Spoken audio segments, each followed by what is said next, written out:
Amigo, hora do nosso encontro nesta segunda-feira, 1º dia de setembro.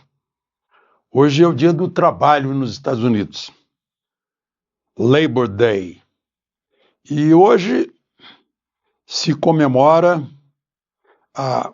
o pai da datiloscopia, impressão digital. Sabe quem aperfeiçoou toda a técnica para identificar criminoso pela impressão digital? Um argentino. Na verdade, ele nasceu na Dalmácia, na Croácia, mas veio menino para Buenos Aires. Em 1891, ele já tinha toda a técnica de como identificar, e no ano seguinte ocorreu um crime em Buenos Aires, em que uma mulher cortou a garganta dos 2 filhos e a própria garganta e acusou o ex-marido, né? Deixou lá escrito que tinha sido o ex-marido. O Juan Vukcevic, ele nasceu Ivan, lá na Argentina virou Juan. Mostrou as impressões digitais dela em todas no cabo da faca, no sangue. E a partir de então, 1892 foi o primeiro. Isso é essencial para desvendar crimes. Eu ontem, quando falei do grande encontro lá do Desperta Brasil, no estádio Mané Garrincha, eu não falei da bênção de Dom Adair. Meu querido amigo Dom Adair, bispo de Formosa, ele pediu a intercessão de Nossa Senhora Aparecida para uma bênção que nos impeça de ter fome, guerra, doença e comunismo. Foi um aplauso geral do estádio cheio. E outra coisa que eu não disse ao falar dos 9 anos do impeachment de Dilma é que no período dela o Brasil encolheu 7,5%. Meu Deus, isso já seria suficiente causa para impeachment, embora não esteja escrito na lei do impeachment. Agora, o que mais impressiona é que nós elegemos alguém como ela e reelegemos. Sendo assim, não há futuro para o país se não há um eleitorado que saiba escolher os candidatos, embora eu reconheça que os partidos políticos nos têm apresentado candidatos que o partido poderia escolher melhor, né?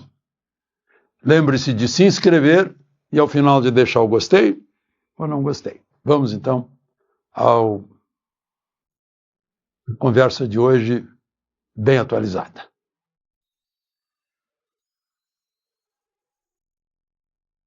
Como eu ainda tenho a graça de reagir quando vejo alguma coisa errada, eu quero citar aqui uma declaração de hoje do presidente do Supremo, ministro Barroso, já antecipando o resultado do julgamento que vai começar amanhã. Ele disse: em breve nós vamos empurrar o extremismo para a margem da história. Antecipou a sentença. Vai condenar os extremistas. E mais, ele nos diz como devemos viver. Aspas. E teremos uma política em que estarão presentes conservadores, liberais, progressistas, como a vida deve ser.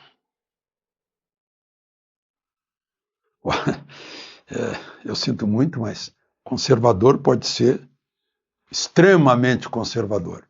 Liberal pode ser liberal ao extremo.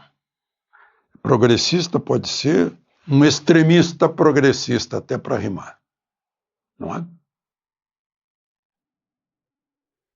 Se fosse um país sério, haveria um escândalo com essa frase, dita pelo presidente de um tribunal às vésperas de um julgamento. E eu só estou comentando aqui o julgamento não é porque eu concorde com ele que eu acho que ele é legal, é natural, é regular. Comentando pelo absurdo que envolve tudo isso, é meio kafkiano, né? Que não é o devido processo legal, não é o juiz natural, entre outras. Eu fico pensando, será que Barroso fez de propósito essa declaração, na tentativa de anular o processo e acabar com essas histórias de Trump? Porque acho que ficou anulável, ficou passível de anulação. Nenhum presidente de Suprema Corte do mundo inteiro, talvez, sei lá, na China, na Coreia do Norte, talvez haja algo semelhante. Bom, por outro lado, se o STF já condenou Bolsonaro, como todo mundo percebe, né, por declarações, não apenas essa de Barroso, mas Dino, próprio relator, a mídia serviçal trata de facilitar o trabalho, porque nos últimos dias está fazendo assim uma espécie de campanha, mostrando todo o mal que os bolsonaristas fizeram para o país, segundo a mídia, a pet media, né? Nenhuma palavra sobre as ilegalidades que vicejam nesse processo todo.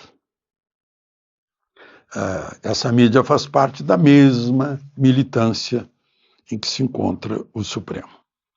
Por sua vez, o presidente da Comissão de Segurança Pública do Senado, o senador Flávio Bolsonaro, que é filho do réu principal, vai fazer uma audiência ouvindo o Talhaferro, o Eduardo Talhaferro, que está na Itália, vai ouvir à distância, para ele mostrar à comissão como funcionava aquela assessoria especial de enfrentamento à desinformação dentro do Tribunal Superior Eleitoral, cujo coordenador era o Eduardo Talhaferro, que mostra que, aliás, a Folha de São Paulo é que começou mostrando, faz um ano que começou mostrando, não levantou nenhum escândalo de ninguém.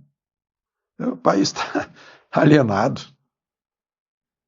Mostrando as conversas internas lá dentro com o juiz auxiliar que obedecia a ordens de Moraes, como faziam, vamos pegar o Fiuza, o Guilherme Fiuza, vamos pegar o Constantino, o Rodrigo Constantino, vamos pegar a Oeste. Então, olha, se vire aí, tenha imaginação, descubra alguma coisa, né?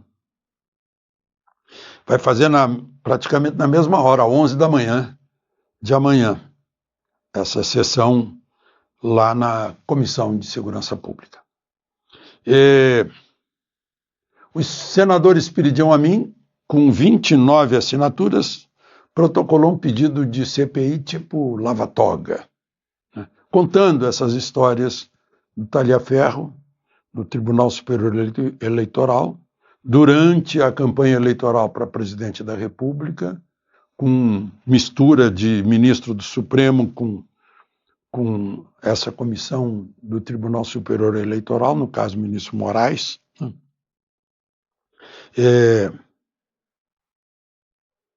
Essa CPI, todo mundo acha que o Alcolumbre não vai mexer, né? É um dos responsáveis, ele, Pacheco, um dos responsáveis por essa situação, que foi num crescendo, né, com o verdadeiro tribunal político, que é o Congresso, olhando, porque tem muita gente de rabo preso. E o Supremo avançando naquilo que o próprio ministro Barroso chama de virou um tribunal político, não é mais um departamento judiciário, é um tribunal político, portanto, com militância política, portanto, com preferências políticas. O verdadeiro tribunal político chama-se Congresso Nacional. Agora, eu falei de Dilma, de quem elege Dilma, né? Há também quem elege Petro. Petro, agora mesmo, né, Ele próprio diz que o crime na Colômbia está com 10% da gasolina. Aqui o crime escolheu o álcool, né? Só que lá o crime já tomou conta de 1/3 do país.